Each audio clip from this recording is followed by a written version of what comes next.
This one is basically for recording my level and what kind of issues I'm having at this level. The original idea was just to create a steampunk style table lamp to practice modeling.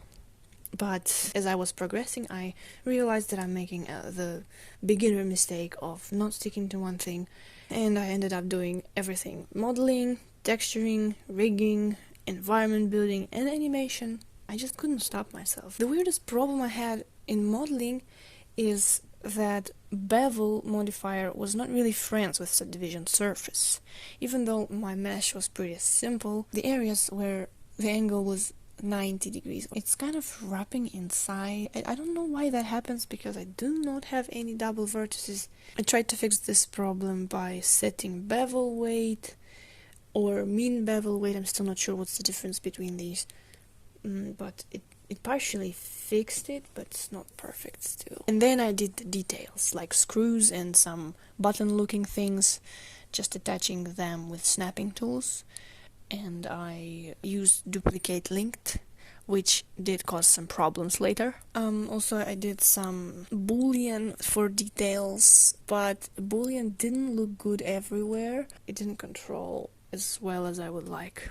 One problem that I came across is that on the sketching stage, I didn't really plan through how my eye is gonna look and what exactly is in the eye. I just have this eye thing, but nothing really more. It's really limiting the lamp as a character, because there's no pupil, there's no eyebrows, and there's simply no way for the robot to express any kind of emotion. So yeah, I had to deal with this at this stage of animation. I used pretty much the same texture almost everywhere. The flat colors using color ramps and Voronoi texture and noise texture.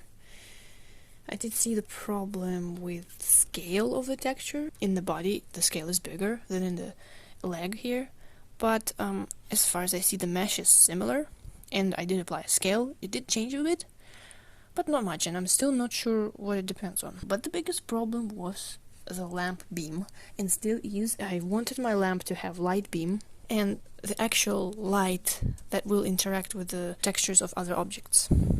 So the light beam I created with volumetric texture.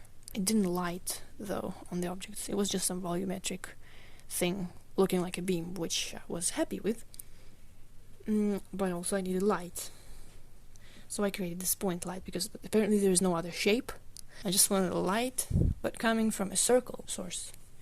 And I couldn't find that. I am really surprised that there's no such option in Eevee. What I also see that I really need to do right now is gradient the light beam shape. So at the source, the density is higher, and further from it, the density is lower. This is the most important part I need here.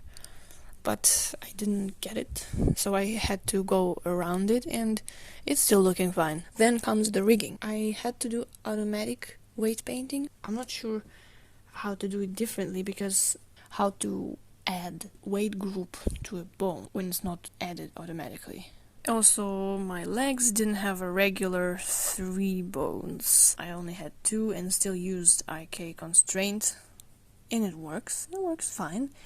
The only problem is I have almost no flexibility in how to animate this. I used bendy bones for the neck. Upper bone attached to the neck mesh perfectly, and the lower bone wasn't attached, even though I did all the same, and I was struggling with this problem for several hours until I talked to ChatGPT a little bit, and there's a problem in modifier that I clicked on something. Yeah, sometimes ChatGPT really helps.